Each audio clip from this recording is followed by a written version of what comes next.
ako yani n'uwongeye wazirayemo koko shamani mbwira man ejo navuye amazi yaje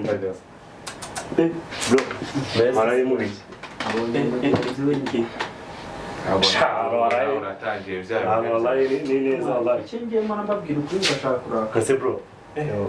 Siko twari hadakinzemo nago bona hakara hadakinze tuzi mu mazi gusa amazi yaje man irene man ngaho nawe ndebera wallahi aburi kumutera byasta yache ya chakipera na mashini ndahire maze mumbwire man mazi nimba yaje man akasona dufitemo akazi ndawa ngasubira amasha weraguze ngaho ndi uzigura abantu nari akoze ko kumwe ricyana wallahi nasumba byabo cyane nyine cyari kimeze neza wallahi ngayo baze wagende wanambwira tuzi mugenzi wacu tugiye moto kibaga bagakinsanga mu biryo wallahi imana nawe uretse akazi ngo ujye kuziga awe imbaza byinshi nawe nona aho kuma asagara mfure imana asima ubu afite igihe kibazo wa ngaho nawe mubwirira imana ase niba uri umurokore natwe tuzabarokore se no mushuka niba uri umurokore natwe tuzabarokore kandi usange pastor nagiye mugerageza mukita mwamahaye bayiba akajya gusenga mwa mukita ku kazi kanyu mukava mu nibyo mu bayiba ajya gusenga awe turambiye amagara man nabe n'inzoga man kandi ari abakobwa man abakobwa nta keza kabo ubwo se waraye waziraye mu kiliziya ese inzoga n'abakobwa rega man inzoga ntari bimana ese inzoga ni ikintu umuntu ajya kwigurira kumva akanywera inzoga yashaka gataki hakarara ariko man umukobwa agera akakugaruka man ziki inzoga zishobora kuba nyine gute aya umukobwa kugaruka gute wanje ntabwo mbyumva ubwo wasanga kutubwira gutyo kandi waranye nka batanu ndakuzi ko wiyameniye ese urabona umuntu atareba nk'umuntu avuye kubagenje bose nakubireba nyine muranyibukije bivuga gute kandi ari mugenzi wa aho ni mu mwese ntabwo musangirira hamwe abakobwa nimupurira nawe uzapfa n'ubumanzi bwawe rero ngo aho ngaho ndabura bandabura wazifatiye ese man mu kupita restaurant biki ishandabigira wallahi twigana senior 6 Diane abakobwa umwe oya gwicaraga inyuma yanjye ariko imotoni se kaka ni yari afite musaza we man yiga senior 4 arindi warageze kwa ari ariko abantu barahinduka ubu wambunye tumira maritiro wallahi urabona ataje tuza byireze se mwana ho shabe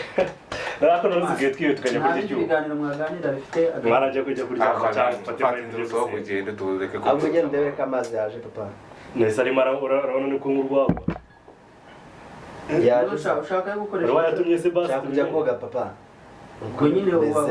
waraye mu bubari n'iki byose ni ukuri twakubitanye rero komeza utubwire mwa raza yambaye rega yansuhuje yamenye mbere twibwiranye kuko yabanje kunyibwira aransuhuje tumeze bite yani timeze neza amakuru shanitse ntaribi mbona tirese bite kuko nsoza nk'umuntu nkahonze uzubwo yakubonye ndakumenya ko yakubonye ndakumenya nanjye simbizi man siriyazi twabanje kwibwirana pe uriya mukobwa n'ukuntu yitondaga muri classe mwa ngo yitonda uzi ko tukimara kwibwira sikahise yakinzoga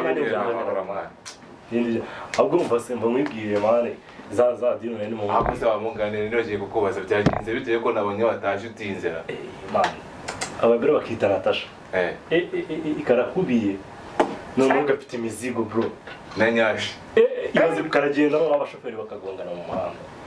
ibaze baba ni nk'igitunguru kawati petwana barasetsa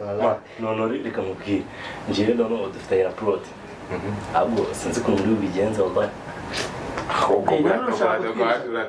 uratangiye bya bindi byawe ko mujya munyagaza nanjye nasoje unyagaza uratangiye udo wanjye simuheruka nanjye ndaguhamagaye salamu papa nawe uratangiye mwana uziko tudaherukana mwana oyas wahorera none aburi kujya kumureba cyakazi kari kumbana kenshi ariko reka nkwibira sha meze nabi boss twavuganye ariko meze nabi arikora na manager twavuganye man yazira ariko ngombanya umushaki Arajya ngo tuva kuri mu kabari boss. uziko gusa nkani bakwirukana mu kazi bavuga ko zizi shama narwaye ubu ngubu nibwo mvuye kwa muganga Bigika byo wallahi. izina ry'Imana Abantu ni kuri basigaye barwara. mani mwagiye mubaha akazi kanyu mukava mu bakobwa ahubwo reka nkubwire rero niba udashoboye wongera mu rugo reka mfite amazi Isokero gende cyangwa ugisha n'imvayo mani mujye ntabwo wagiye mu masengesho mwa. Wajya mu masengesho.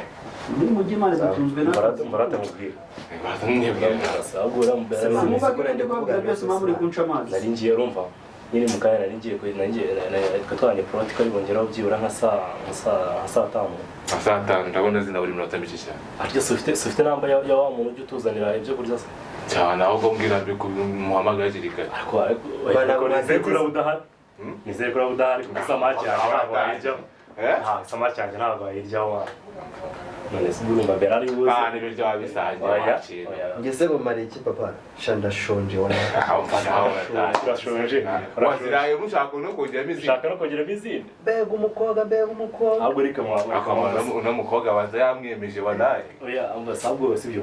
bibaye byiza babwira umupeti bajya batwoherereza ibyo kurya noneho deni bakazanira ibyo warabirya nimugoroba mwana utashye Kandere ko muri kano telefone gato yamutana ndo ko n'amayinite mu magare. Ahubwo brother, ahubwo tujye mu masengesho mwagiye mu ndaburiza bari utandaburiza. mani veda mama wangamiye ariko mwaratsinzoga n'abakobwa mwana Meze pe bro. kuba umurokore Shauri tayari se nyine wabikurikiranye. ushaka mwajya mubaha akazi Ndagira ngo nyuma y'amatanga 30 nyine ubitunganye n'abingezeho. muri ko byumva cyane ntabwo muri ko byumva Tebuka kandi ugire vuba vuba utazana byandi byo gutinza. Asikumana yani nawe kumana cyo cyamurenze. yani nawe Shawe iki kibazo mwana. Tegaje kuzira wallahi. Agiye kubikurikirana wacu. Subizi sinche wemerera wallahi. dushyize mani muri gupanga Shara hasi. Nawe mwa. Nawe kuko tugiye kubimbaza nawe. Ntanzi ko wanabimenye kare. mani ukuri mutkomeze nabi Sigaye ubwo twana. tumeze nabi Kaza kwishe dore biragaragara wacu. Niba uri kujya mu cyumba cy'abashyitsi ukarya mugasinzira byo nazi. Kuko ngiye nari atari umenye ko hano harimo undi muntu. habaye Subize utangiye kuzana byande byawe. Subize kuvuga dahara. Yari yasinziriye. shameze nabi Okay, abura tujya kuryama usinzire ntabwo nshaka kumenya ko hano harimo undi muntu sibyo maze yaje se aze wayatumye amazi arimo ariko ibyo wagiye muri dushe ufungura robine usanga n'amazi arimo nshaka kujya koga tumeze nabi ibyo koga bibiri cyangwa ibitekerezo ibyo gashatse abwira ngo mureke inzoga mukanga kumva Irene bitatu bari kutubaza icyubungu namubwiye ngo ajye mu masengesho harari mwagiye mu mafatanya mukanywa amazi none tujya mu byumba by'amasengesho n'ibyo wirirwamo ese mugiye mwabikimwe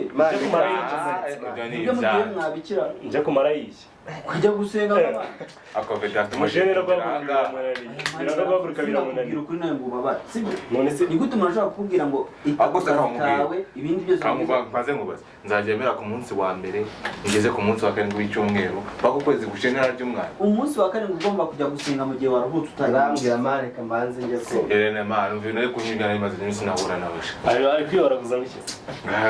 ngo gusenga tureke inzoka ngaho nawe ndacyari kumwe mwana nawe aka kazi ka mbere na dore ngo umaje kweza arasoba ubuze n'isaha imwe mwana mugomora abana ubuze n'isaha imwe ubwo cyane wibesha ntabwo wamara icyumweru utarabona umusaruro wowe ntabwo bizi aho kangura bure wakintu muri iyi minsi ngiye kumara nk'icyumweru ndahari uraza baragiye se wa ubwo wagira ngo umuremo amakuru wakira dufitanye gahunda tugiye kujya ku Gisenyi aya tujya kujya ku Gisenyi